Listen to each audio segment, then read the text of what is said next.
She's down under, but she's on top of the world, and she won't stop.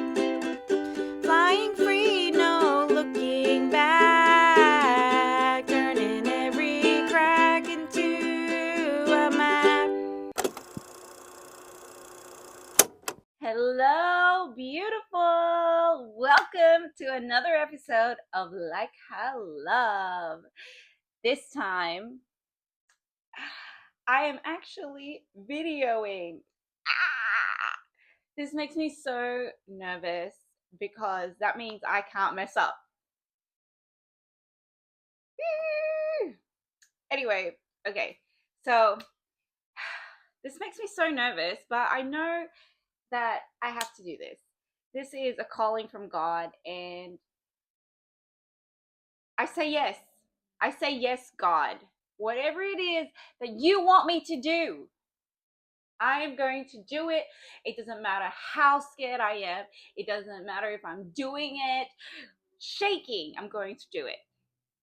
Because that is the only way that I am going to have the life of my dreams, is by saying yes to God's calling, staying aligned with His calling instead of doubting myself, instead of questioning myself, instead of staying comfortable. I'm going to do what is uncomfortable if it is God's calling.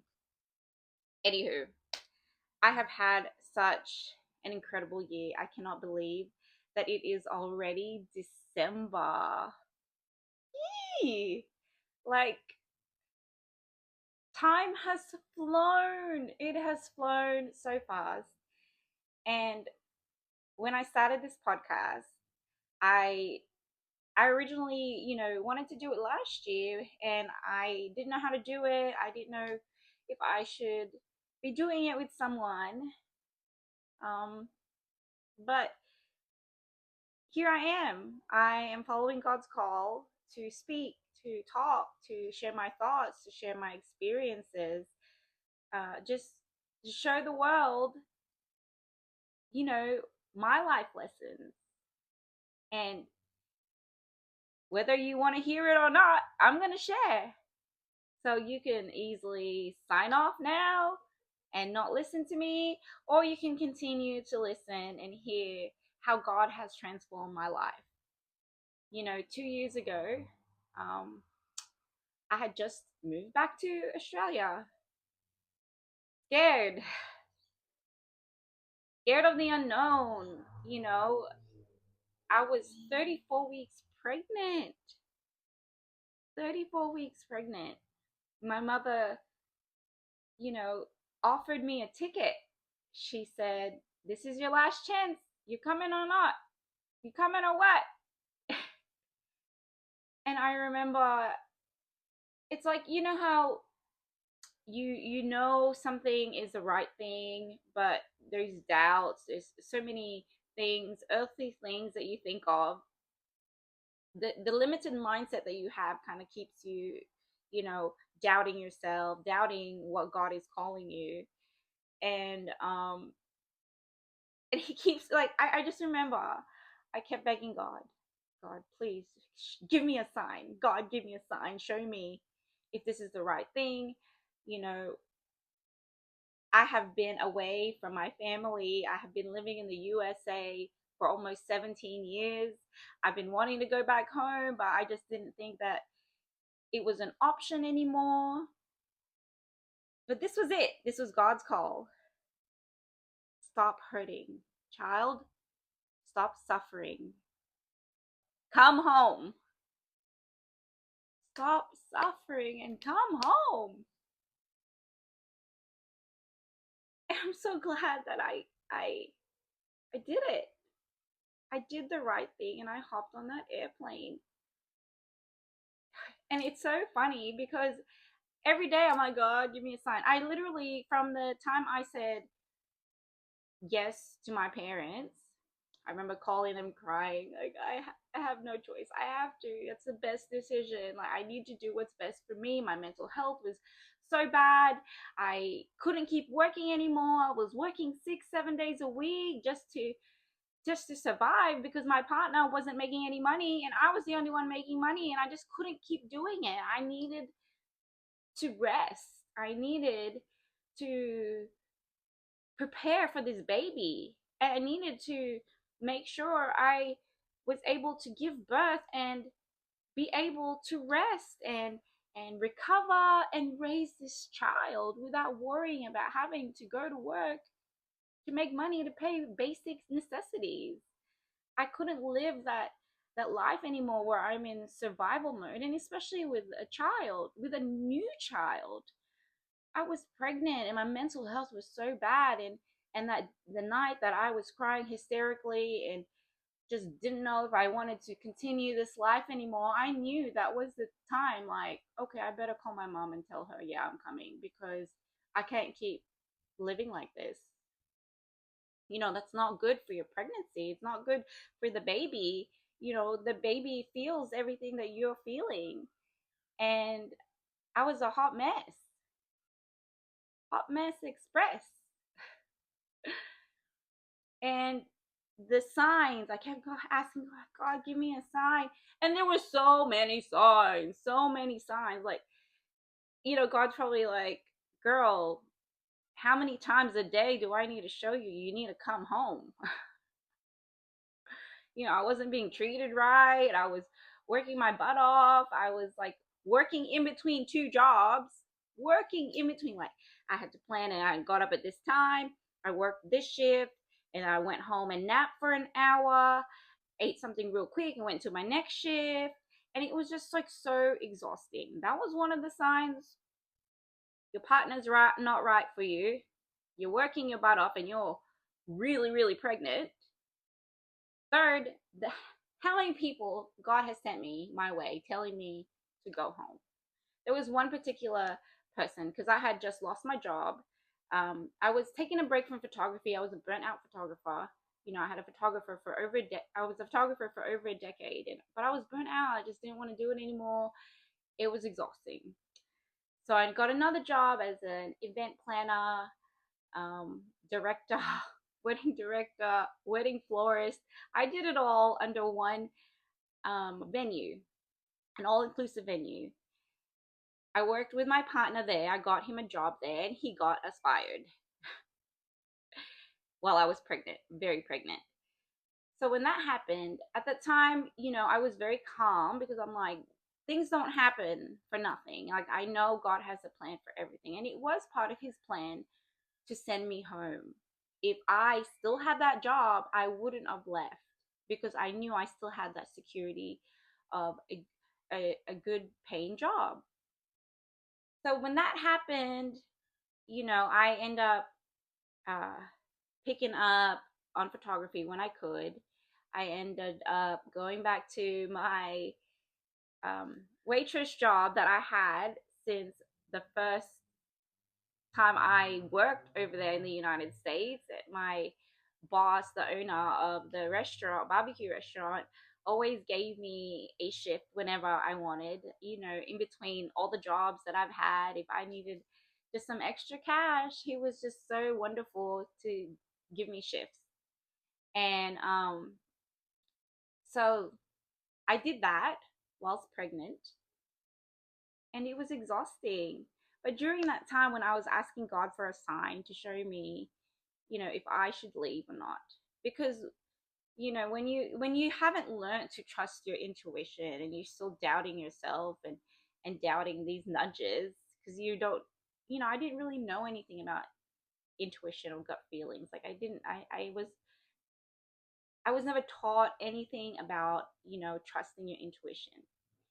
So I had God send me this this customer that would come in at the restaurant and would talk about how wonderful it would be for me, and that my parents for my parents to be able to experience their grandchildren, how a great thing that is. And altogether, every time he came in, he would talk about how it's a better decision. Um, and it's so funny because I was questioning God, questioning the decision, even after I had packed my bags. I had um I had put my stuff into storage, and I had my ticket. I was ready to go. The night before I had to leave, I was still questioning, right? And there's this uh, Asian Chinese restaurant in little small town Coleman, Alabama, called Rice and Soy that was my favorite, the only one I would go to. And I went there the night before. I was like, it's our last meal. The craziest thing, the same guy that would come into the restaurant that I would talk to,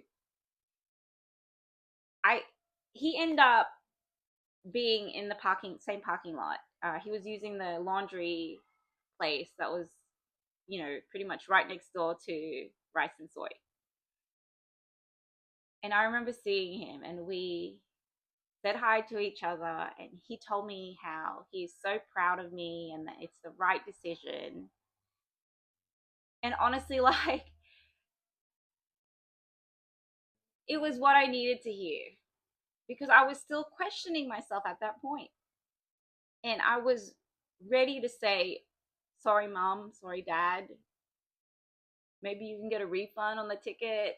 I'm not coming. I can't. Like, I was still together with my partner at the time. And, even though I should have ended it a long time ago, like, I was still holding on to the idea that maybe it will work out because he's the father of my child. Anyway, despite that relationship, despite, everything, because I had to leave my daughter behind, my eldest daughter, who was 9 at the time. It was such a hard decision. Like, I don't think anyone realizes how difficult of a decision that is, to leave your first child in another country because you have to give birth to your second child in another country where there's free healthcare and support that I need. I knew I had to do it, and it was just a temporary. It was a temporary stay. The goal was to have the baby and stay temporarily until, I'm okay, and then go back and be reunited with my daughter. That was the plan, even though, in the grand scheme of things, like, it really wasn't practical. Like, the way things are now, the fact that my daughter, my 11-year-old, is now here with me full time, and we're homeschooling, and she's in the process of getting her citizenship. Like, it's just so amazing how everything has worked out, and all it took was for me to jump on that plane despite the fear of the unknown, despite the sadness of leaving behind a life that I thought was for me. I thought I was supposed to have a life with this person and start a family with this person, even though this person was not who he said he was. He literally catfished me, and I kept forgiving him and forgiving him after every lie that I found out. I kept forgiving him. I was forgiving the man that catfished me and tricked me into having this baby with him that he has nothing to do with right now. And I tried. I promise you, I tried to make it work.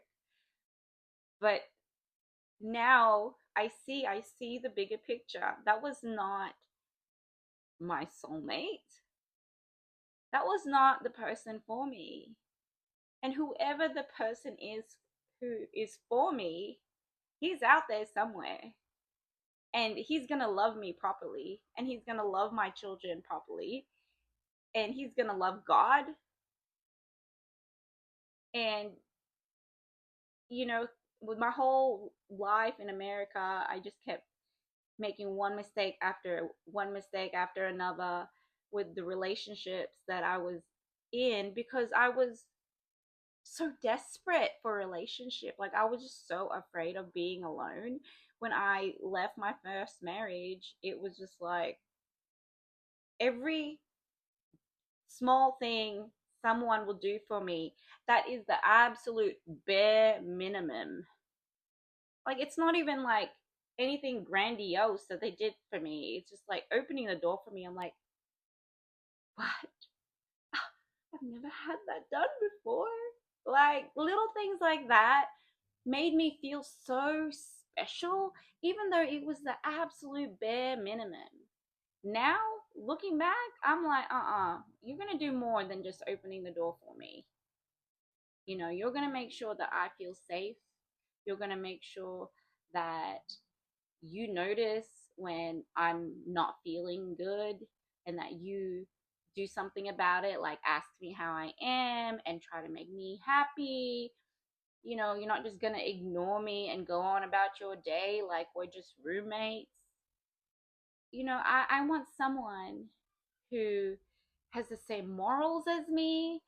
I downgraded so much and just accepted people in hopes that they would change when they were not for me. I was just interested in them because I just didn't want to be alone, and the little things that they did that my first partner never did for me, I thought it was just, amazing, and that was love.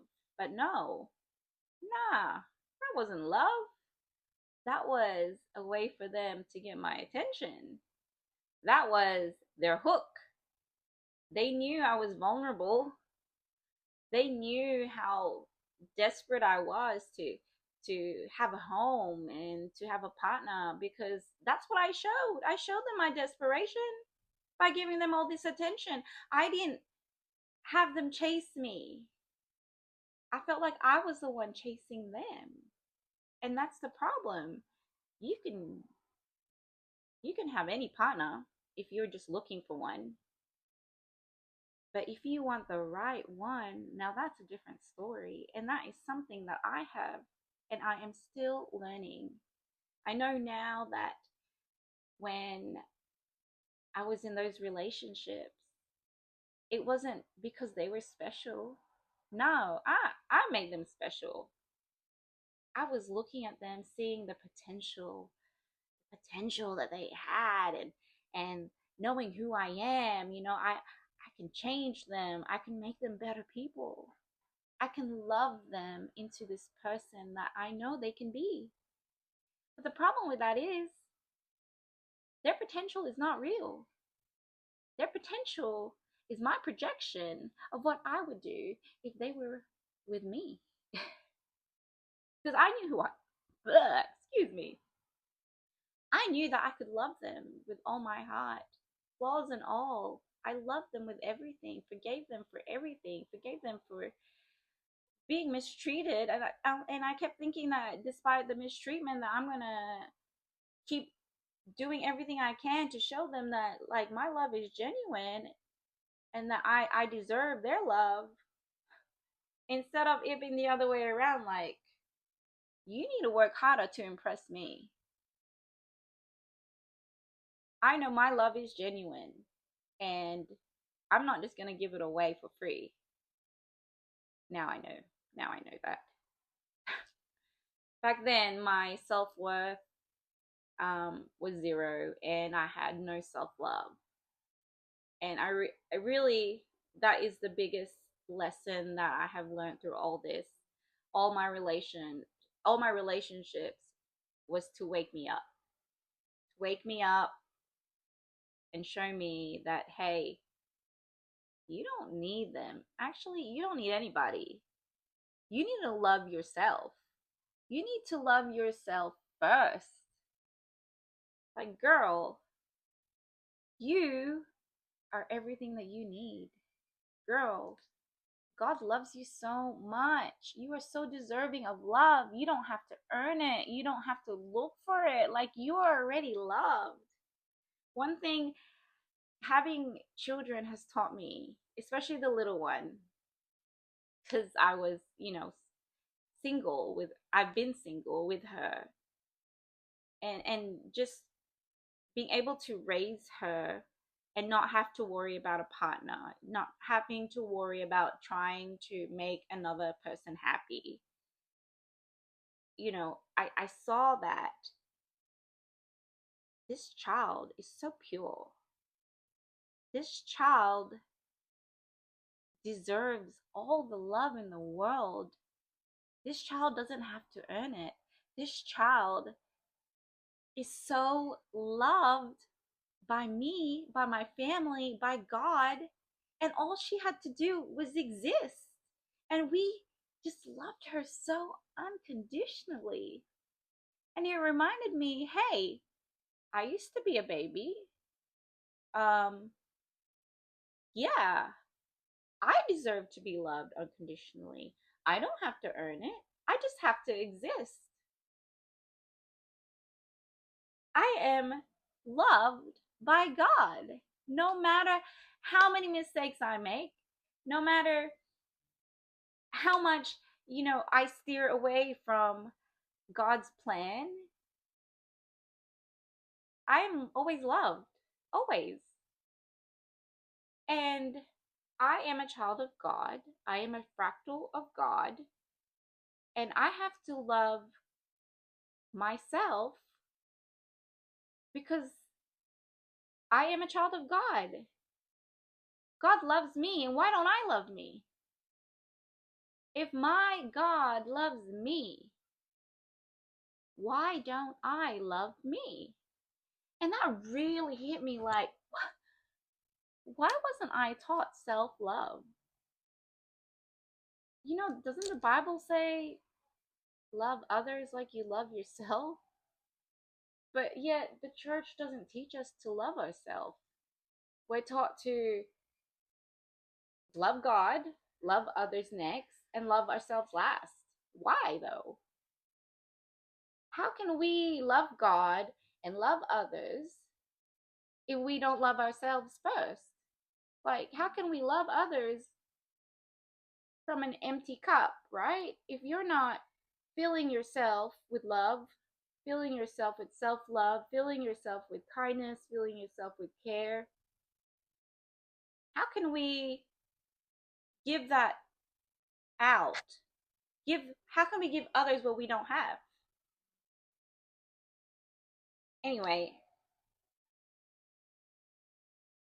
that just made so much sense to me. Like, it hit me. Like, I thought I kind of knew when I was learning about self love the last few years. I thought I kind of understood it, but it really hit me when I had my recent my recent child. Like, I really didn't love myself. And that is why I was seeking for love and approval outside of me instead of giving that love and approval to myself. I am worthy. I am a child of God. I am born of royal blood. I am a fractal of God. I am made in his image. And the Bible clearly says that. I got Bible verses. You know, um, for some reason, I don't know why, when I was growing up, why this never clicked to me. I know it wasn't taught to me. You're taught to love others and love God, but it like the idea of loving yourself is like selfish for some reason when it should be like priority. That is one thing that I teach my children is that you have to love yourself first. You have to care for yourself. If you don't love yourself and you don't care for yourself here on earth, like, who will? I mean, God does. He always will. But it is your job to care for yourself. It is your job to take care of this vessel that God lives in. God is within us. We are not separate from God. We are an expression of God. God exists in us. We are his vessel. This is the temple of God. He lives within us. So why would we not take care and love this vessel that God entrusted us with? We are made in the image of God. What does that mean? We are made in the image of God. That means we're born already whole. We were born already perfect. We were born already lovable. Yet we weren't taught that. We are taught that we are not perfect. We are taught that we have to earn the love. If you don't follow the rules, you're gonna get sent to hell. I don't believe it. The moment that I realized that a loving God, a true loving God, will not send their child to hell, no matter how many mistakes they make, I knew. I knew hell wasn't real. This external place that the church has taught you to fear. God, a loving God would not send me to hell for making a little mistake, knowing that I will make mistakes. He's not going to send me to hell. And that really changed my life when I realized that. I think about my children, like, it doesn't matter how many mistakes they make, I would never punish them to that severity. I love them too much. I love them so much that I am going to forgive them over and over and over again, like I forgave my exes. Anyways, so Bible verses. Genesis 5:1. When God created mankind, he made them in the likeness of God. Genesis 2:7. Then the Lord God formed man from the dust of the ground and breathed into his nostrils the breath of life, and the man became a living being. We carry God's breath. Job 33:4. The Spirit of God has made me. The breath of the Almighty gives me life. Acts 17:28. For in him we live and move and have our being. John 17:21. That all of them may be one, Father, just as you are in me and I am in you. We are one with God. He lives within us. He's not outside of us. He's right here. The whole time that you're seeking for God outside of you, when he's in here the whole time, I was looking for God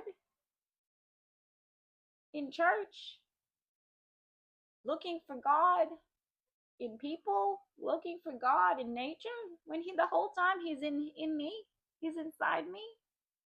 Romans 8:16-17. The Spirit himself testifies that we are God's children. Now, if we are children, then we are heirs. I'm a child of God. I'm a child of God. What does that mean? I'm a royal blood. I am a part of him. He is a part of me. That's special. So the Bible teaches that we are children of God. He breathed life. He breathed life into us. He breathed life into us. His Spirit dwells in us.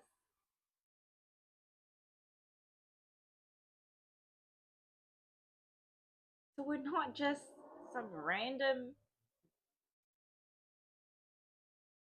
I don't know, not just a random happening.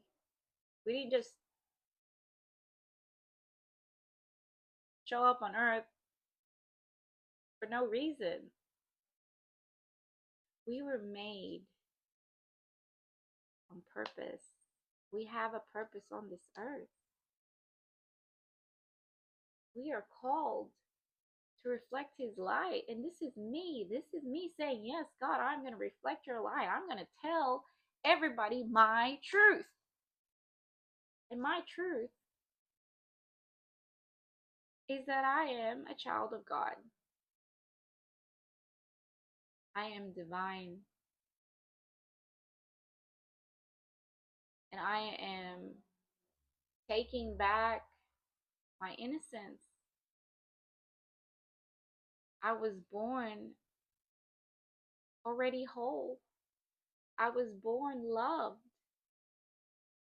I didn't have to earn it. I didn't have to be someone. I didn't have to prove my worth of love.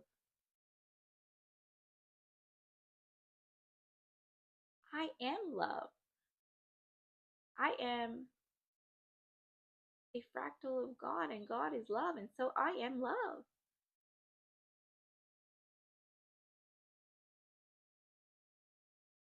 I just think about the course of my life. If I had just loved myself, how different things would be.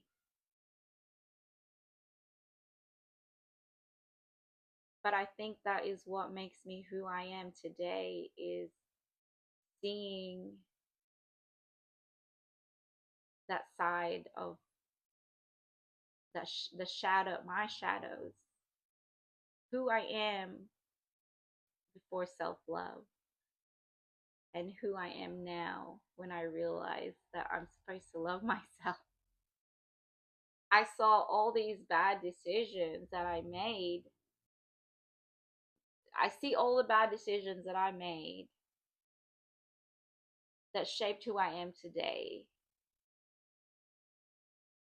And honestly, if it wasn't for these experiences, I really wouldn't truly know and grasp and understand all these lessons with head knowledge. You know, having head knowledge is different from having an experience.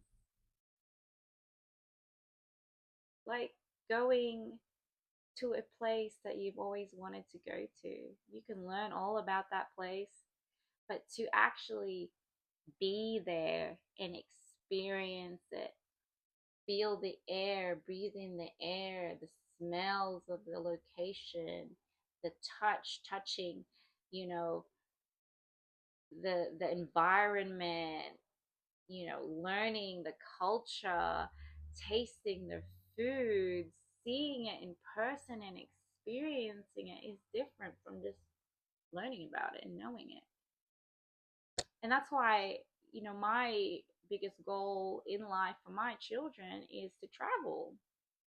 I want them to not just have head knowledge of life and cultures and, you know, in their little school desk. I want them to experience it, to know what they're talking about, to know what they've learned, to really know. Before I got married, I was that I tried to be that perfect preacher's daughter, tried to do everything right. You know, I was going to marry a man just like my dad, who's a pastor, and I'm going to serve God. I'm going to be this Christian wife that does everything right, that everybody's going to love. And when that didn't work out, that really wrecked me for a while. But now that I'm out of it, it has changed me. It really has, because before all these experiences that I had, I was quite judgmental, which is a big thing that Christians are known for, is that they're just so judgmental. Like, you know, the feeling of, oh yeah, I'm better than so and so because I don't do drugs, and I don't, you know, I read my Bible every day, I pray every day, like that makes you perfect.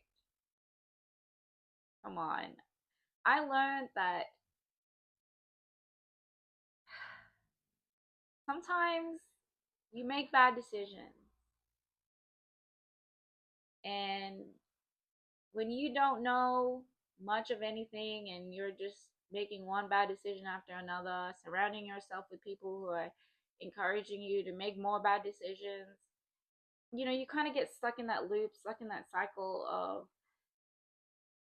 making more poor choices. But that doesn't mean that you're a bad person. That just means that you need help. And sometimes, it might take a lot of bad experiences before, you realize, okay, what I'm doing is not working. Obviously, it's not working. I need to change something, right? No amount of loving someone who has zero understanding of what true love is going to change them into loving you better. And that's what I had to learn, being with narcissistic personalities. There is no amount of love, no amount of forgiveness that is going to make them change for you. The only way things will get better when you're in situations like that is that you change. You love yourself so much that you are not going to put yourself through that. If I had loved myself, I would not have put myself through all the heartache and pain that I put myself through trying to create a life with people who don't know how to love me, with people that I don't align with, people that don't have the same morals as me. And what ended up happening is, instead of me influencing them like I was trying so hard, they influenced me because I was trying so hard to please them. Because I had a people pleasing problem, they end up influencing me. And I end up making one bad decision after one bad decision after one bad decision because I was just trying so hard for them to love me. Anyway, I really hope that this helps someone out there to maybe see that they don't love themselves. Maybe it's time for you to realize, and it's time for you to see that you need to make a change. Maybe God's talking to you and you're just ignoring him. You're ignoring God's call to get back in alignment with him. Ever since I hopped on that plane and said yes to God, my life has been so much better. I lost all the weight of the world that was on my shoulders. I not only lost the physical weight that I was carrying, but the mental weight that I was carrying. In the last 2 years, I have really taken advantage of this time of rest to also learn or relearn everything. I decided that I'm going to seek God on my own. Like, I'm not just going to listen to what other people tell me. Like, I'm going to seek God on my own, like truly seek him on my own. And one of the things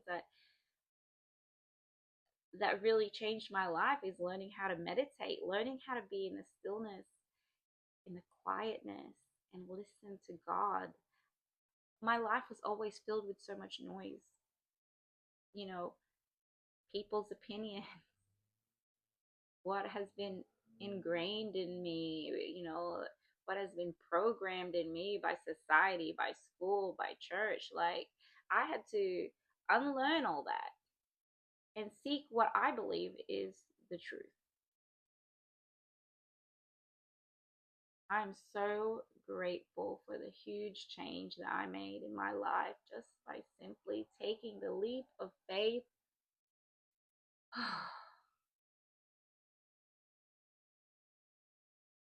That really, after, and you know, you don't know what's on the other side of that leap of faith, but know this, it's always going to be better than what you currently have if you know it is a nudge from God. If it is a calling from God, God is telling you, jump. I got you. Jump. Jump into his arms. Let him carry you through. I promise you, that's when things really will start. Just trusting God is going to change your life like it changed mine for the better. Literally, like, look at me. I'm living in Sydney, Australia with my girls. I can't believe it's actually real. You know, I have longed to come back. You know, it was never my desire to live in the USA. It was supposed to be temporary. My husband had promised me that we were going to come back after he finished uni. And it didn't happen. But if I would have just listened to God in the beginning, things would have worked out. But hey, I'm here. I'm here to tell the tale of how I lived through all those years of not being in alignment with God. I've alchemized every bad thing that has happened to me, and I have turned it into good, into lessons, and it has shaped who I am today.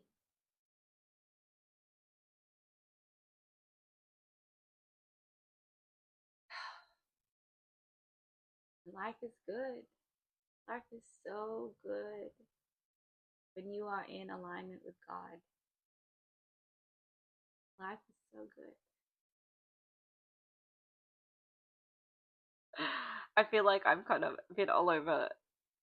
Like I don't know if what I've said has like really made sense, or if I was all over the place, because I'm also filming myself, which is new, and I'm talking to myself at the camera. Eventually, I will get used to it, and I will, you know. Anyway, this is me having a leap of faith that I need to do this with my words jumbling out of my mouth until I get comfortable in front of the camera. I'm going to keep doing what God asked me to do. I truly hope this has helped somebody. And I'm going to continue to share parts of my life in hopes that I can change another person's life. So thank you for those who are listening to me and watching me and supporting me. My journey is just starting. It's just starting. And it's so exciting. I'm so excited for 2026. 2024 and 2025 has been such an incredible last 2 years here in Sydney. I'm just so excited for what God has planned for me for next year. I know it's going to be amazing, and you guys are going to be able to watch me grow into an even better person in real time. How flippin' exciting! Anyways, I hope you have a wonderful day. Just remember that God loves you. And I love you too. Bye.